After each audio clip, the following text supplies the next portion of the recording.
Trigger warning! This is the raw, unfinished, unedited, unadulterated footage from Halloween 2009 of the Predatory Lender.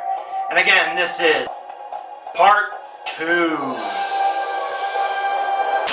Can you see all three of us? All three of us. How are you doing? You can see. Come on, time is money. That's right, time is money. Are we recording? Yeah. Okay, hello, this is Jar Bond, talking to you about the economy. And today we're in Hollywood talking about the entertainment industry in Hollywood.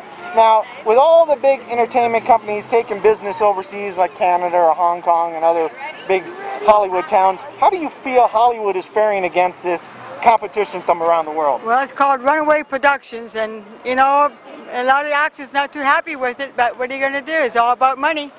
That's life. Repeat the question again. I didn't quite understand the question. Hollywood entertainment industry against the rest of the world. What do you think? What do I think? I think people need to be more supportive of the entertainment industry. They give a lot. We work very hard. We try to hone down on our craft as much as we can with the little that we do get, and it's only fair. That's that the rest of the world supports the entertainment industry. Now, what could we do, or people do, for the entertainment industry in Hollywood to make it better for Hollywood or the entertainment industry in the local area? Well, just have to, the real good artists. I mean, the thing is, being an artist is, take Michael Jackson, for example. I mean, he's one of the most incredible of all time as an artist. I mean, it's amazing. So, I mean, it's what you put in your craft. It's what you put in. It's what you get out. So that's the way it is. I mean, that's Hollywood. I think they should have more schooling for young people to study acting and music, and not charge a lot of money to get in to enroll in a school, in an arts and crafts school. And I think that would help the country with a better form of entertainment, a higher form of entertainment. Everybody has different views as an entertainer. Like, 'cause I've been among all the big wigs of Hollywood. I mean, big stars of Hollywood. I know everyone in Hollywood, and and everybody has different conceptions. Whatever their conception is what and it's a name. Your name is like everything. Name sells, and it's all about money. It's unfortunate, but it shouldn't be. But it is. It's just... Now, since we're on the subject of money.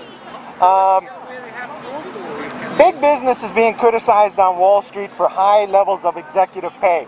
CEOs making a lot of money and stuff like that, and getting in trouble like that. Yet there's no criticism of basketball players or sports players, or how much sports players make. Should big business make as much money, or should someone who's running a company make as much as an actor, or should less? Or what do you think of their CEO pay versus actor pay? Well, you see, the CEO, okay, the thing is that even in the government, the people who work in the government, they should really cut the salary down to $50,000 a year. If you want to bring this economy back, cut down to $50,000 a year, and they shouldn't get all this privileges of limos and food and hotels, and there's so many underhanded, there's so many scams going on. People in the stock markets, inside trading, behind, it's wrong. It's totally, it's ludicrous. And these CEOs like this, getting this money, and that's why the economy, there's so much greed, and that's got to stop. That's what the problem is, and why we're having the economy issues. It's just so much greed, So that's got to stop. I have to agree with her, and I don't know how much, I can't add any more to that. Now, if there was any subject you would like to talk about, what would that be? Let's give love to the world. Let's give out. When you give out, it comes back. Just, people have to learn to be human. and due to human qualities of life. Not what you're going to make, it's not what you can get out of life, it's what you can do for the people. It's the people. And when you give, the universe, it automatically comes anyway. Whatever way, whatever directions, it automatically comes.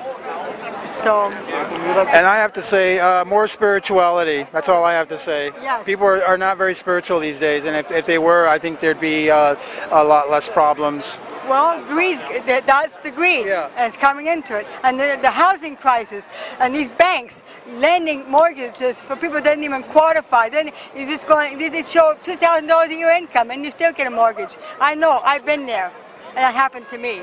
So I know. And you know what? And that's why, this is why the burst bubble. Because you can't keep doing that. Money, you know, I mean, you got 25 million houses and foreclosures throughout the whole United States. So the banks are suffering, but it's their own fault, because by giving these, I call them liar loans. Liar loans. Funky liar loans. And that's why we're in the issues. There's so many, I can go on and on and on with these issues, but it all comes down to greed. The more things they have, the more they want, the more greed it goes out. People cannot be happy. They cannot be happy just to live an ordinary, everyday life. But I think, and I believe, the people are realizing. They really are realizing. And they're coming together and they go, wait a minute, you know what? It's more important just having materialistic world. Okay, thank you. Thank you. All right. That was good. But you were answering like... I just have she's a real estate... We good? Yeah, we're good. Now, again, we're talking about the foreclosure crisis and the trouble in the banking sector. Now, what could we do as ordinary people, or what could be done about the foreclosure crisis in this country? Okay. The foreclosure crisis is going on right now. Okay. And my best advice to the bankers, if I was a banker, what I would do, okay, since there's so many houses are upside down on the mortgages, okay, refinance, okay, or do a modification and put everybody in at between 2 and 3% interest rate. And that's it. I mean, fix. So if you have a mortgage of $1,000 and you owe $160,000, cut that down in half. You know, cut it, you know, it's better to have the money coming in and have a zero. Because what happens when these houses go into foreclosures, they're left empty, they get vandalism, and you know, people go in and they raid destroy these houses tremendously, and the banks are losing, because houses can be set empty because it depends on the location where these houses are located, of course. But the problem, and this is what happens.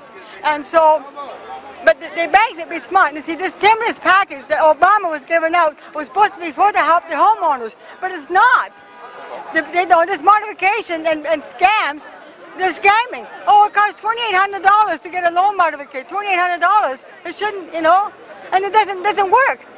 I know. I've been there. I know. I own real estate. I know. So we should stop that high fee there, right? Well, absolutely. The bank should just automatic. If you can't pay your mortgage, the bank should work with you and tell you, okay, I'll give you 2.5 to 3% interest rate for the remainder of the term. Okay, if you owe $200,000, your house should be around $600 a month. You know, put you in at a low interest rate for you to stay in the houses and you know, and keep them. Because they're going to be left, I mean, people are walking away, they don't care anymore. They're just walking away and the bank's just holding the bag, but they're not doing it right. So it's the bank's fault, and it's these lenders and these brokers, you know, they put you into these funky loans. Because I had a loan, I canceled within 3 business days. And the broker put it through, and that is against the law. Okay, we can see this is a big issue that we'll need to talk to us some more about. And then this is Jar Bond, talking to you about the economy. That was getting long.